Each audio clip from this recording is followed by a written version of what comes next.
Hi, this is Citizens Eye down at the Dawn Centre. I'm with Andrew Parsons, who's part of Streetlife magazine newsletter.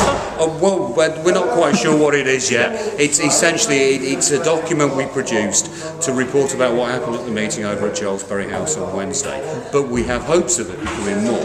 We have hopes that the homeless community will want to start contributing to it, and that we can make it relevant to them, and that essentially we, that is the homeless, will take it over and take it out of my hands and make it something bigger. But yeah, you were talking about the meeting. Yeah. Why was the meeting called?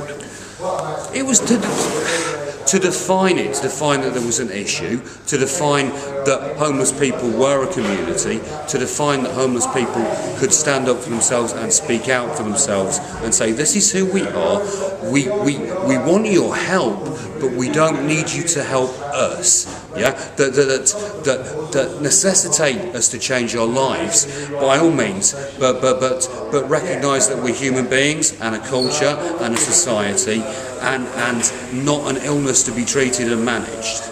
Yeah, and the meeting on Wednesday was really looking at the current consultation to changes in house. Indeed, which affect, well, they affect every homeless person I know, at whatever level that be it the fact that we lose our community centre here down in Yask, be it the fact that the hostels are closing, therefore putting people into perhaps more vulnerable positions, being forced into private sector housing, being taken away from their support networks, being separated across the city into shared housing and into unknown situations. Yeah, it is quite frightening to all of us. Yeah.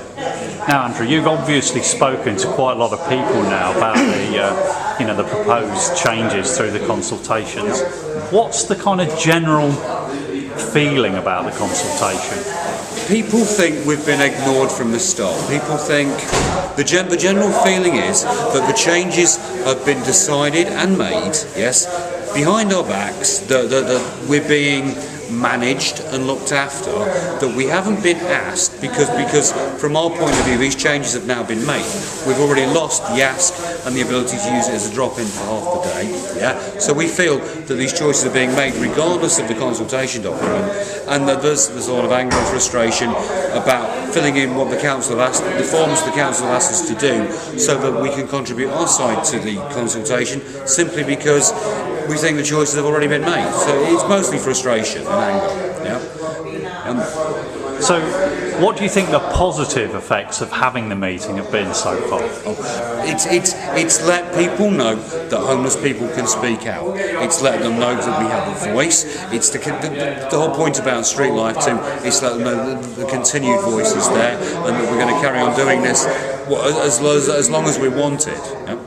Yeah, and how do you feel about, say, kind of the homeless media in Leicester coming together like they have done over the last few days? It's been absolutely fantastic. I've never seen anything like this.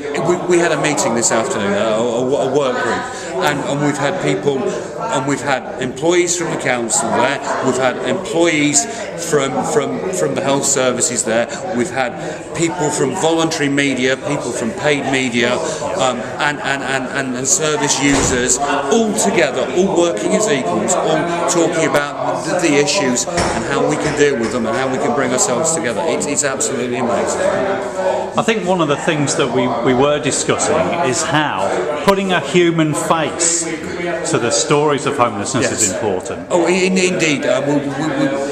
It's been voiced, and now we're going to follow it through. We're creating a video consultation.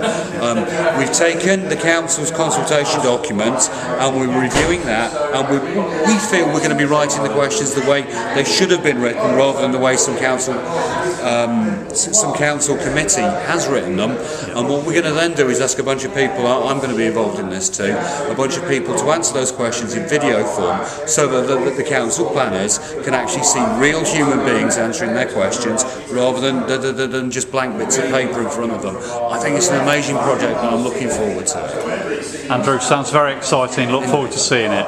So do I. Thanks a lot.